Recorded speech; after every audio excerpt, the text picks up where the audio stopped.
Hi all, welcome to Geneso IT Trainings. My name is Sagar. Today we'll look at some of the most important essential Linux commands.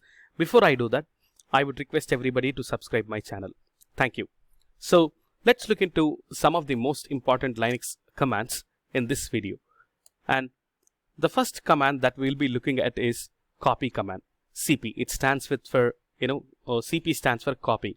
So copy is a command which is used to copy the files or directories from one location to another location. When it comes to Windows, we can simply make use of the graphical user interface and we can copy the files from one folder to another folder. You can simply right click and copy the files from one location to another location when it comes to Windows. But as we are all aware that Linux is mostly a command line interface, so we will be making use of the commands to copy the files or directories from one location to another location. So in order to copy these files, I'll be making use of the command called as CP in the Linux. Before I do it, let me open the Paint, and I'll try to show you how we will be copying the files from one location to another location. And before doing that, let us try to understand what is the syntax here. See, look at the syntax. We have CP, that stands for copy space and source path space destination path. So what is the source path? Source path is nothing but the files that you would like to copy or we would like to copy. So those files are called as the source path. And from there, we are trying to copy to the destination path. Destination path is nothing but to which location we would like to copy those files. So that is our destination path. It's a simple syntax.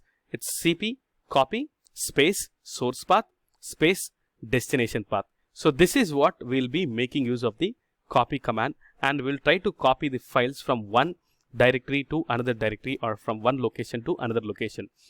Before I do that, let me try to show it to you. Here, the Linux file system hierarchy again.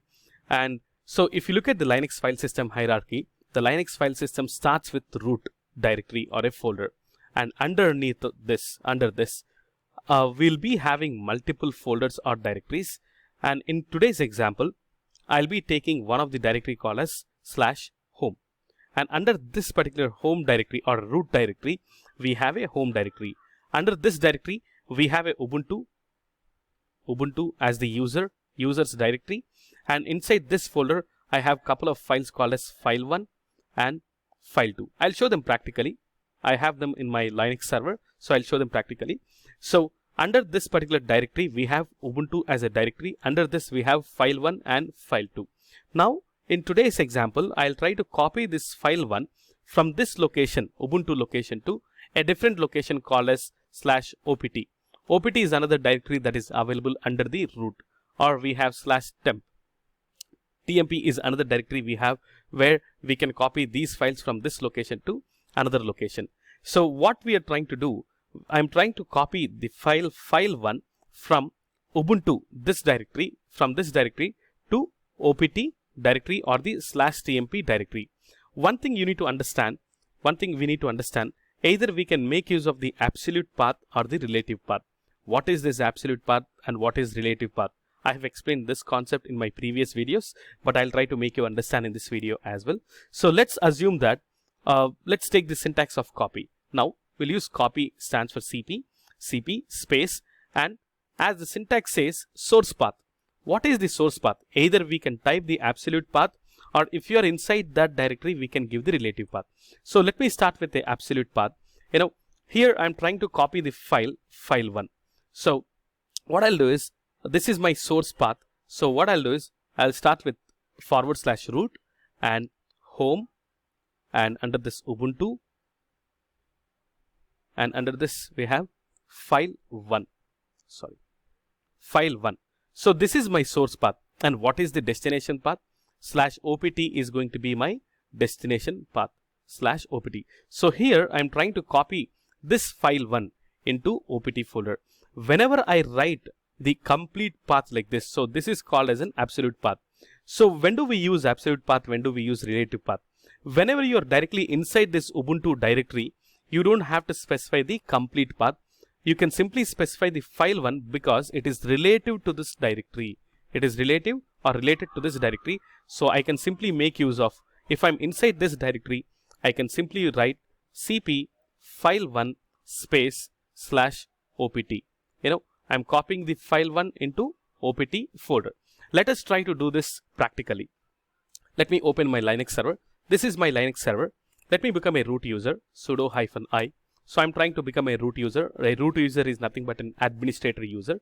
And I'll go into the directory called as /home and /ubuntu and press enter. And here, let me check what files are available. So if I type the ls command, I have file1 and file2. And before copying the file1 from this location, let me check what is my destination path. /opt is my destination path. Before copying it, let us check whether do we have any files inside this opt folder or not. So let me navigate to cd/opt and press enter. And let's look at ls. If I type ls, I am not able to list any files or directories here. So there is nothing available inside the opt directory. So I'll again go back to /home and ubuntu. If I have to navigate directly to the previous directory, previously wherever, in whichever directory we were in, we can make use of a shortcut command called as cd- and enter. So I'll directly navigate to /home and /ubuntu, /home and /ubuntu. So let me check ls. So I have two files, file1 and file2. Now let us copy this file1 from this location to an opt location. One thing you got to remember, whenever we are trying to copy the file from this location to this location, opt location, you have to remember that the file always remains here and a copy of it gets copied into the opt location. So it means that you have two copies now. One copy in the Ubuntu directory and another copy inside the opt directory. So you're simply copying it. You're not moving it. You're copying it. So that is very important. You got to remember. So let us start using the command. As we have the file1 available here inside this directory, we'll use cp space file1 space /opt and press enter, so that this file1 gets copied into the opt folder. Let us look at ls. See, we do have the file1 inside /home and ubuntu, and we have copied this file1 into the opt folder. So let us navigate to the opt folder, cd space /opt and enter, and let's look ls. So now you will be able to see this file1 got copied from /home /ubuntu directory. From here, this is the source path and opt is our destination path. We have copied the file. Now let us try to copy file2 staying inside the opt folder itself. Let us copy this file2 staying inside the opt folder. Now I am inside my opt folder. Now I would like to copy this file2 into this opt folder. How can I do it? With the help of absolute path, complete path we have to give. So let's see here. cp space source path. Source path is nothing but /home /ubuntu /file2. So this is my source path. This is my complete path. And what is my destination path? I can make use of /opt. Or rather than using this, I can make use of a single dot which will represent the current directory. So this is one of the important thing you have to remember. Either I can make use of /opt or I can make use of single dot. Single dot represents the current directory. So what is the current directory? This opt is the current directory I am residing in. So let us check whether it will work or not. Single dot, I'm using it rather than using the /opt. Let's press enter. Let me check ls. See, look at this. We have copied the file2 again from this particular path, from this source path. We have copied it into the into opt folder. So with the help of single dot. So this is one thing very important. If you can really look at ls-la. A stands for hidden files. The moment you enter A, you'll be able to observe two dots. One single dot here and another two dots here. So what is this single dot represents? It represents the current directory. This two dots represents the previous directory. So these dots we are trying to make use of it.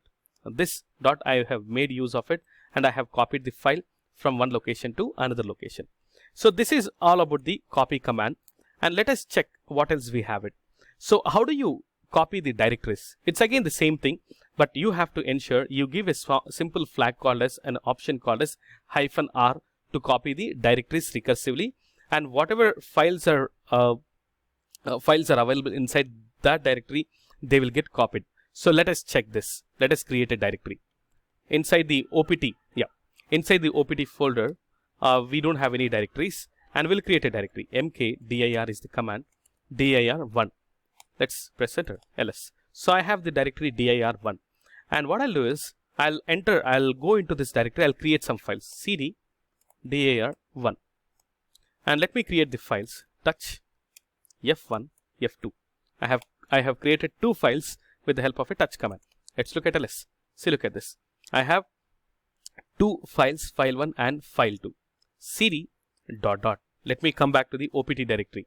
See, I'm coming back to from dir1, I'm coming back to the OPT directory.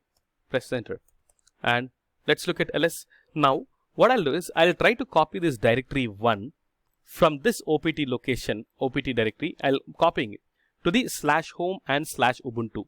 You might be familiar by this time. In /home and /ubuntu, we don't have directory 1. We have only two files, file1 and file2. So you have only two files, file1 and file2. See, look at this.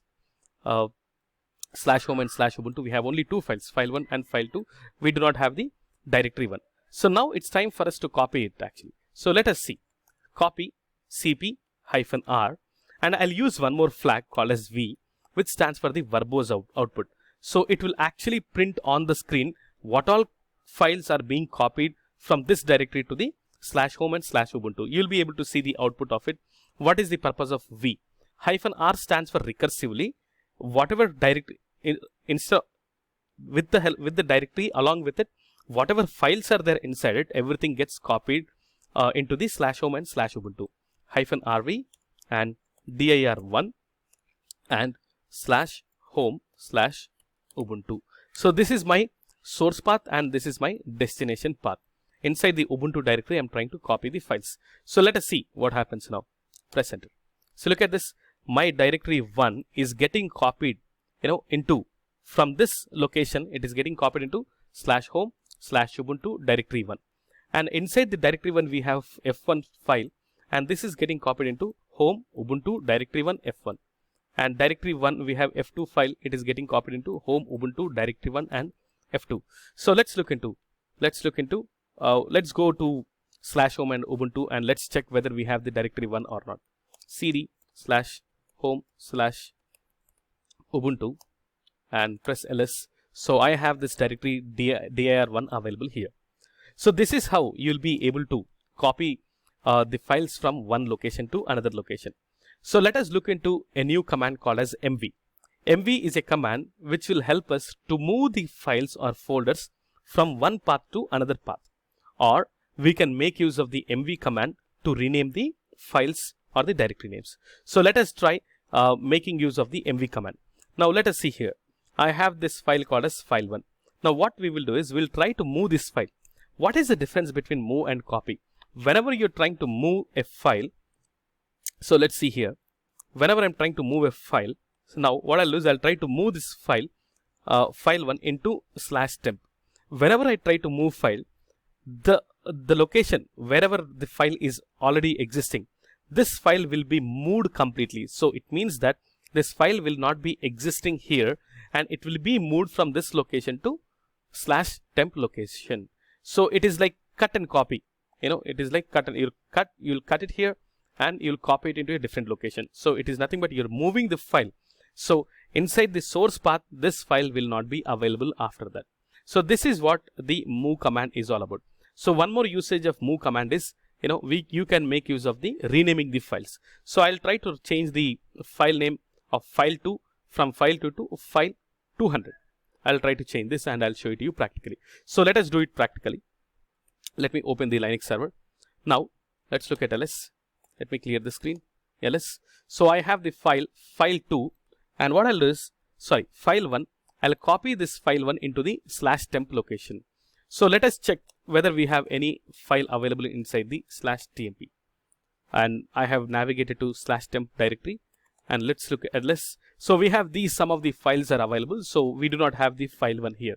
So I'll try to copy this file one from the, I'll try to move this file one from this home Ubuntu location to the /temp location. So cd hyphen and press enter. So I'm trying to navigate to the previous directory. So I'm going back to my home and Ubuntu. Let's look at ls. I have this file one. I'll try to move it now. The moment I move it, what happens? Inside this directory, the file one will not be existing, will not be available after that.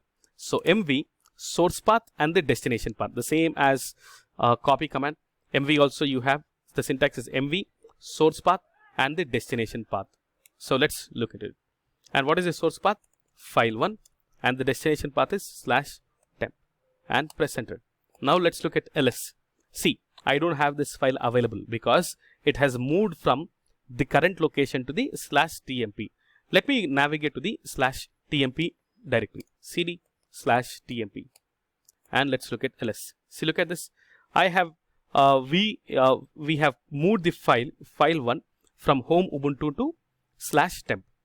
So let us try to understand one more usage of move command. Mv command is also helpful not only in moving the file from one location to another location. We can make use of this command to rename the files. Now let me move to /home /ubuntu and ls. I have the file2. I'll try to rename this file2 to file200. So in order to move it, in order to rename it, mv command, I'll simply use file2 and this is nothing but my file name which I would like to change. And what is the desired name after that? Simply give it here, file200, the existing name and the desired name. So this is the desired name I'm trying to give it, and press enter. So this is how we'll be renaming the file file2 to file200. Let's look at ls. See, look at this. The file name has changed from file2 to file200.